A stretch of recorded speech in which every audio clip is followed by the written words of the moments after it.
Let's move on to our next session, which is about working professionals that need to keep up to date. In a dynamic and highly competitive employment market, working professionals need to stay up to date with developments. That makes executive education very important. The framework in Cyprus must be redesigned to accommodate the needs of working professionals going back to education, and we should move away from the notion of higher education being targeted only to youngsters leaving school. The needs and wants of working professionals going back to education are radically different, and all stakeholders must create an ecosystem that enhances the proposition for lifelong learning. Let us welcome Anna Touloumakos, Associate Professor in Educational Psychology, Panteion University of Social and Political Sciences. Terpsa Constantinidou, Director of Higher Education at the Ministry of Education, Sport and Youth, and our moderator, Dr. Yangos Hajiyannis, CEO, Cyprus Institute of Marketing. Yango. Thank you, Melanie. First of all, let me thank you all for being here on a Friday afternoon. Not many, but brave. I'm delighted to have two ladies next to me, Mrs. Constantinidou from the Director of the Higher Education Department of the Ministry of Education, Youth and Culture. Culture has gone now. And Anna Touloumakos from Greece, from Panteion University, to discuss this very, very intriguing subject about professionals going back to education, talking about reskilling, upskilling. Terpsa, how is the Department of Higher Education dealing and promoting, creating a good ecosystem so that the professionals in Cyprus can go back to education and upgrade their skills? Thank you, Yankos, for asking this question. It's very important. Actually, the Department of Higher Education, and I'm going to mention this in my speech, we have a great project going on.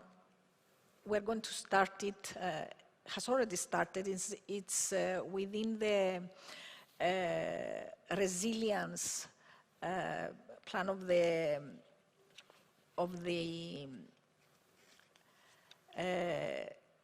let me see, the Greek word. It's a schedule anakapsis. It's the resilient plan for the Cyprus economy. For the Cyprus economy. And we have proposed a certain research that I will mention specifically in my speech about this, and the results for our graduates, what are they doing after they graduate from higher education, and also the demands. We're going to research the demands of the market, of the Cyprus market, and compare the skills that are needed and the skills gaps and the needs for reskilling or upskilling. And if we give all this information, and we are talking now about a scientific information that all the higher education institutions, but also the interested persons, they are going to use this information in order to make educational decisions, better educational decisions, and also to have what is needed in terms of programs that the higher education institutions are going to plan, or they have, and they need modification. And I think this is a valuable tool, and it's something that is actually missing right now. Excellent. And Anna, I mean, back in the days, higher education was for student life, for partying, for the 18-year-olds. Things have changed a lot in terms of professionals, mature students going back to education, whether for the first time to earn a degree or continuous education through executive education programs. How do you see the market right now, and what are the future trends? Thank you so much for the invite. I'm really happy to be among you. Right. I mean, there's a huge strand of research, and there's a huge debate and huge discussions as to matching the labor market needs with education, right? And I mean, in a sense, this is very sensible to do, but of course, education goes way beyond this. And the interesting thing is, especially in countries like in the UK, for example, where people actually have in place methodologies in order to see skills requirements, skills mismatch, and gaps and shortages in skills. The interesting thing to see is that although the more people get accredited in skills, so the more skilled they become, however, there are persistent skills gaps and shortages. And I mean, taking things a bit towards my direction of my own research right now, excuse me, a big part that accounts for this mismatch is actually located into the soft skills end of the spectrum, right? And things are hard with soft skills. They're much harder than one would think.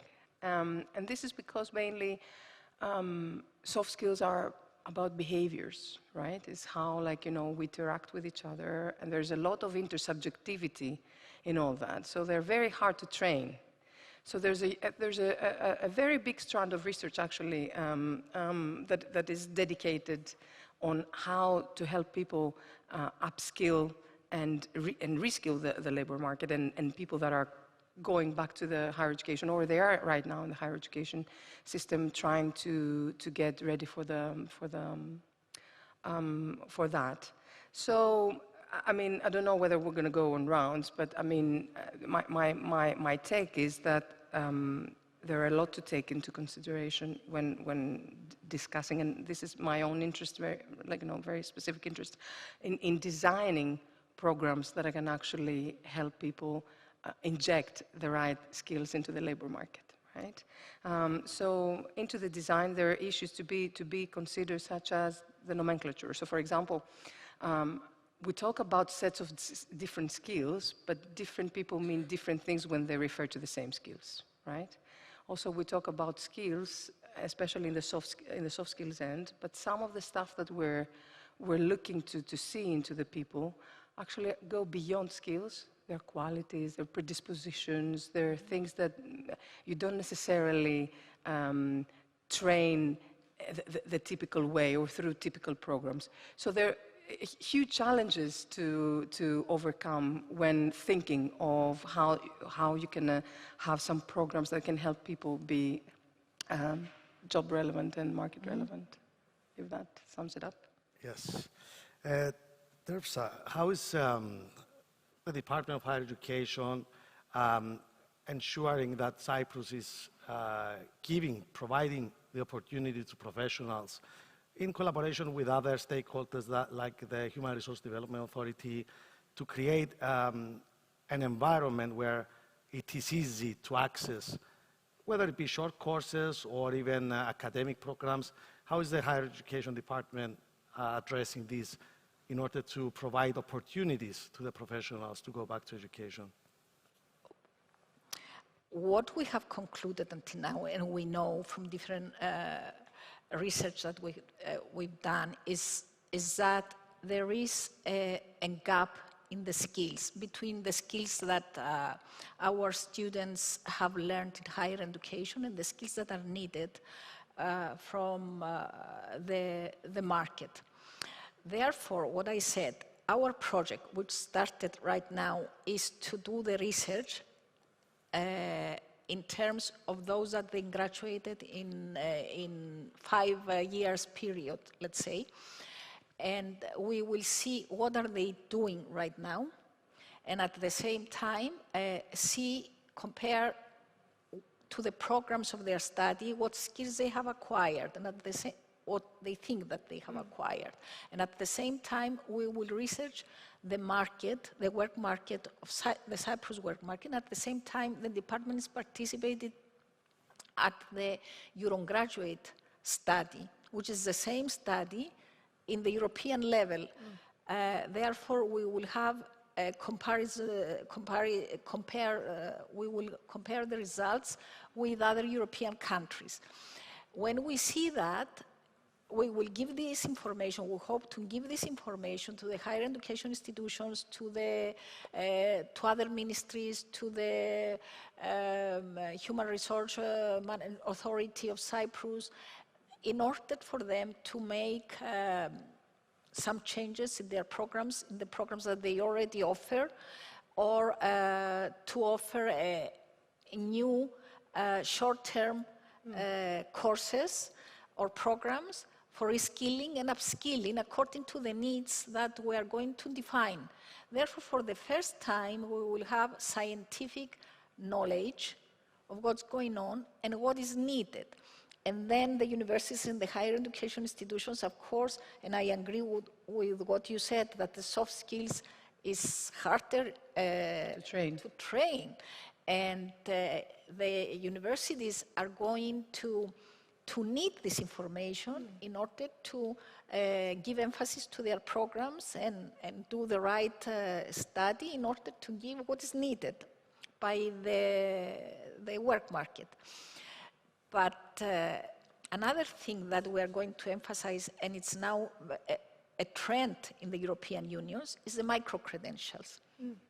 So the micro-credentials are short programs that they have to be evaluated and offer some credits, some CTS, in order for the people to get the micro-credentials and be able to use it, academically, I mean.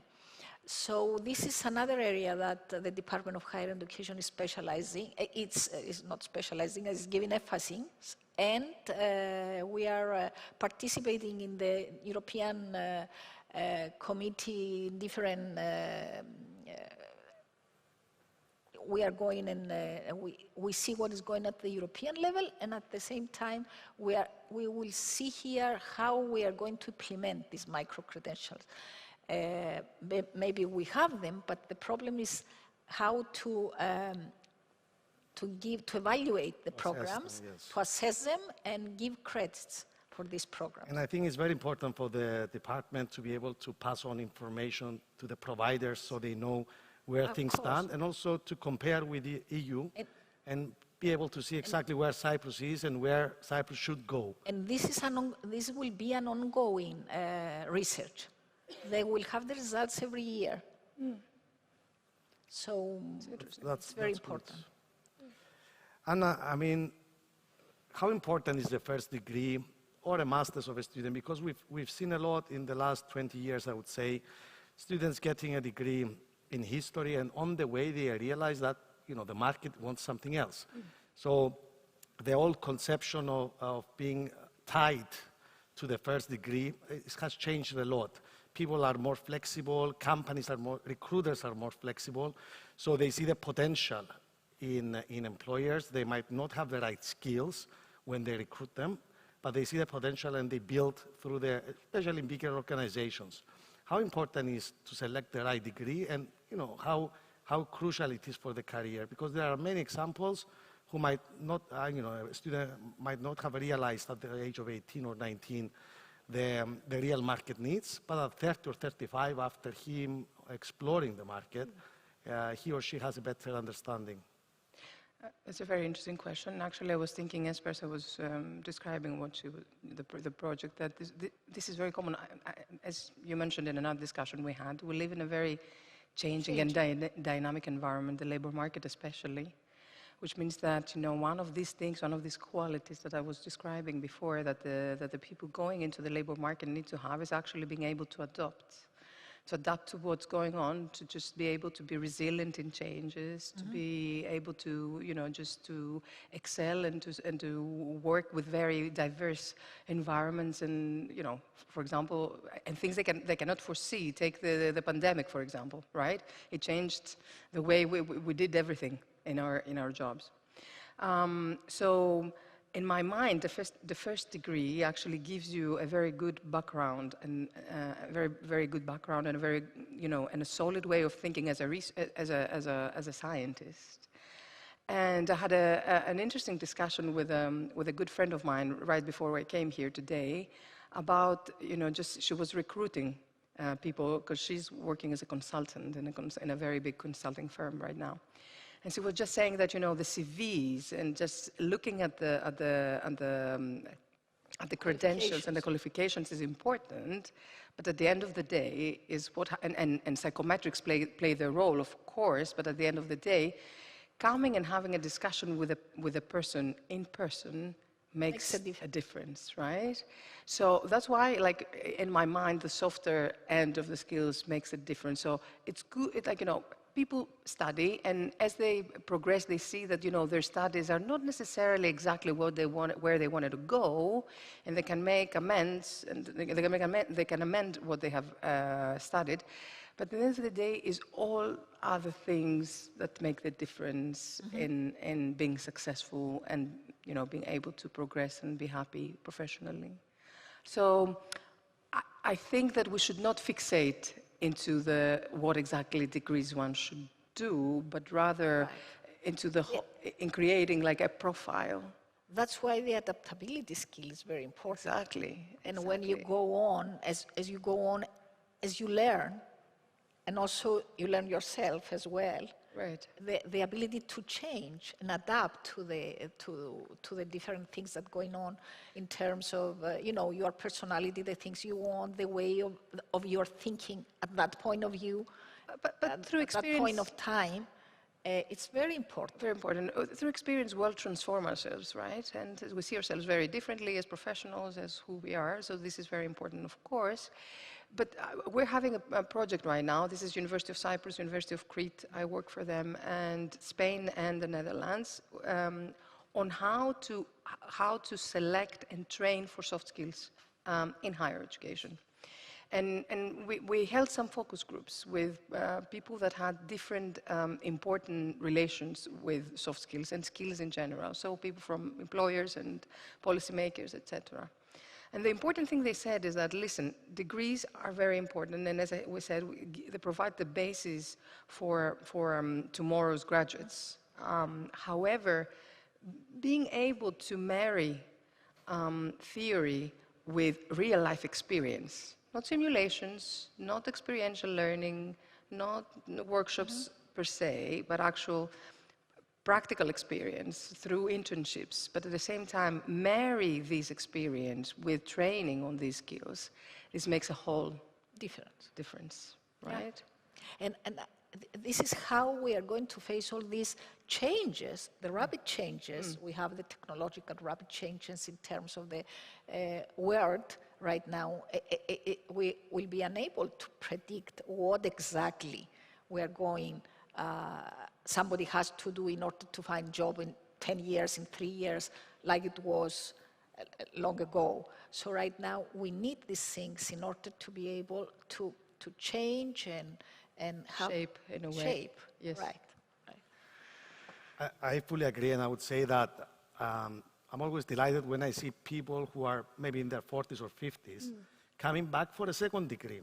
They did a degree at 18 or 20, and now during their career, they've realized that they want something else. To have the stamina and the commitment to go back and do another degree shows that, first of all, they're much more committed than when they did their first degree, but they have a much clearer understanding. And that is where we need to establish an ecosystem that supports, encourages, whether it be short courses, micro-credentials, or formal education, to encourage working professionals to go back to education, something that they want to do, but obviously they have different needs and wants. They have families by that stage, they have work commitments, so they need to sacrifice a lot of things in order to achieve that. On the other hand, they are more committed than the usual student because they know what they want. Right. And one of the things that I personally find that Cypriot students, when they are out of school, just out of school, is that the large majority do not know what they want. Whether it be the counseling at schools, whether it be their parents who cannot always give them clear direction. I think one area that requires improvement is to give to high school leavers a direction. Very few students, when they're 18 or 19, they come and I talk to them all the time, and they say, please advise me. What shall I study? And it's not an easy answer. There is no quick answer to this question. So we need to establish a system, and it goes from high schools, to give some index, some direction, not only what is marketable and what is going to be the future skills and future employment opportunities, but actually what are they good at? So it's a combination. You need to be good at what you're doing and also to know what the market wants. Because on many occasions, they come and ask me simple question, okay, if I do accounting and finance, what will be my salary? And if I do shipping, will it be a higher salary? And I said to them, forget about it.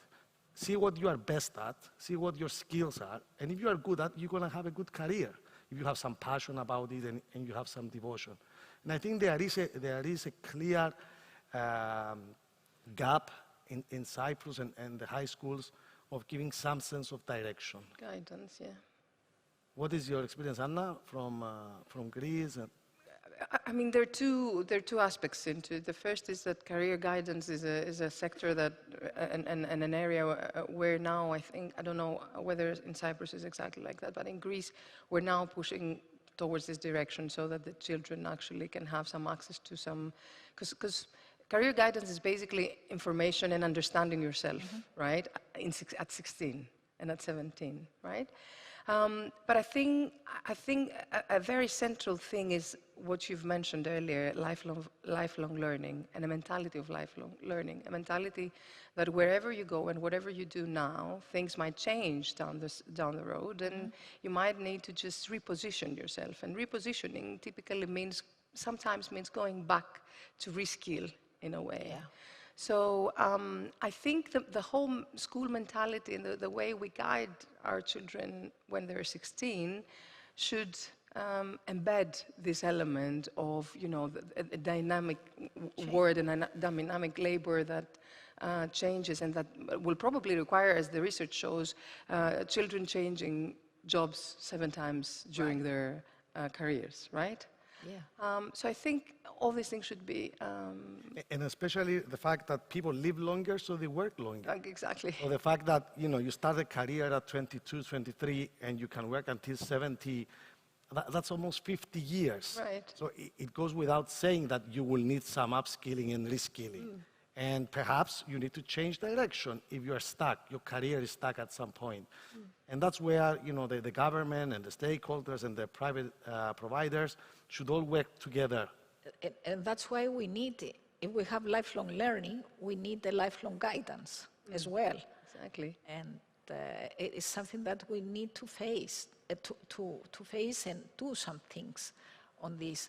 And actually, when I was in the guidance department, I initiated the lifelong guidance forum. And we have, because in Cyprus we have career counseling services in the schools. And we have professionals that they are in the schools. It's a little bit different from Greece. I know the Greek system as well because we have cooperated with them. And I started, and we have a lifelong guidance forum that it was supposed to do certain things. I don't know for the time being what's going on, but the need is there. We need a lifelong guidance as well. Yes, and I think it is the culture of everyone involved, whether it be the corporations. We know that, for example, in the UK and the US, the corporations build on their employees. They send them for executive education. Right. In Cyprus, we still don't have this culture. There are some corporations, but there are very few that invest on their people. Corporations in Cyprus usually think short term. They see about the targets this year. They don't invest on their people for the next 10 or 15 years. And obviously, you might invest on an employee, and then after a year or two, they go. But that's part of life. So corporations build careers overseas, and it's something that we are still missing, maybe because we're a small nation and because the corporations are not as big as other countries. But I think that's also if the corporations actually want to invest on their people, and we have some links with some corporations that do, and loyalty increases, motivation increases, but also the fact that you give the opportunity to an employee to get a master's or a short course or upskill, then that's their own skills and they can transfer them wherever they go. That's true. And as the time passes, we are going, this is something that is needed by the society, and I think it's going to happen unavoidably. And what is, perhaps, Anna, some best practices from your experience on accommodating the needs of professionals? How do other countries or other systems support professionals to go back to education? Is it through subsidies? Is it through time of work? Is it, because one point here, I was talking about corporations. We have some corporations that send over students to us to study. They pay their fees, so the financial side is covered, but the students still drop out because they basically tell me it's a nightmare. I have my kids, I have work, they might pay for my fees, but they don't give me time off work. How will I do my assignments and my exams? So it's not only the financial side of things, it's to actually give time The actual support. Yes. Because if someone is paid by, their fees are paid by the company, they feel also an obligation to the company to perform well.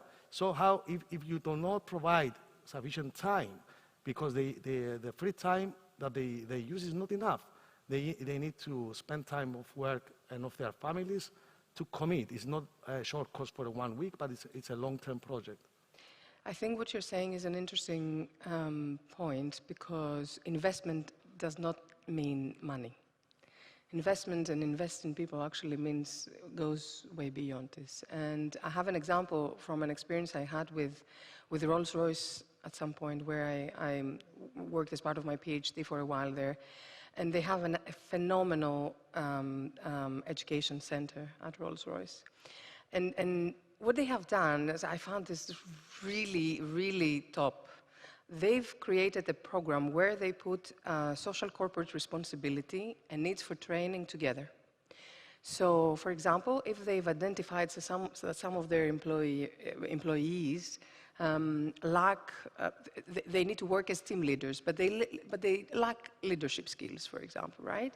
They would create, or they would put together a project for corporate social responsibility purposes, and they would take this person, they would allow this person time off work, so give him time off work, the minutes that he should be at work, right? And then he would have to dedicate himself and dedicate this time into just working in this project. And this was actually an excellent idea. And it didn't even cost them money. I mean, it did cost them money in the sense that this person was out of his job, but at the same time did not cost them money that they had to spend on programs.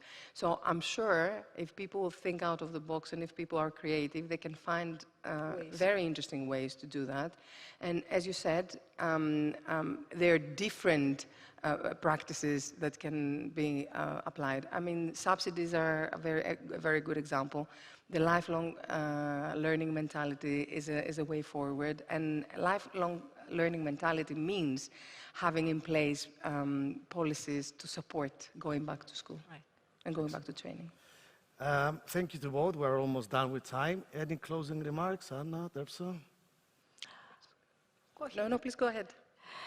Well, I would say that the subject of being back to work after you already finish your studies, or you're out of work for a certain period of time, or you need some reskilling or upskilling, it's very, very important. And I think this is something that is needed. And actually, the Ministry of Education, the Department of Higher Education, gives a lot of emphasis on that. And we're going to work in order to be able to have a strategy and a policy that will help. And by giving emphasis on the research that I told you, and giving scientific knowledge on the needs in order for our young people or different groups of people, in order to have this information and make educational decisions for themselves, is very important. And also another thing that we need to see, we give some subsidies, but it depends on the socioeconomic criteria. So if we see how to, at the same time, help and offer some programs, our public universities and also the private institutions of higher educations, if we help them in order to provide some programs that they will be micro-credentials, that they will be short periods of time for reskilling and upskilling, and they don't have to spend a lot of time, and these programs to be accredited and evaluated by a different body and give this opportunity to them, I think is going to be very helpful, and we are going to give emphasis to be able to provide this to these groups. That's very good to hear. Just one sentence. I think it's important to, when trying to discuss and design programs as to how to bring the education and the labor market together,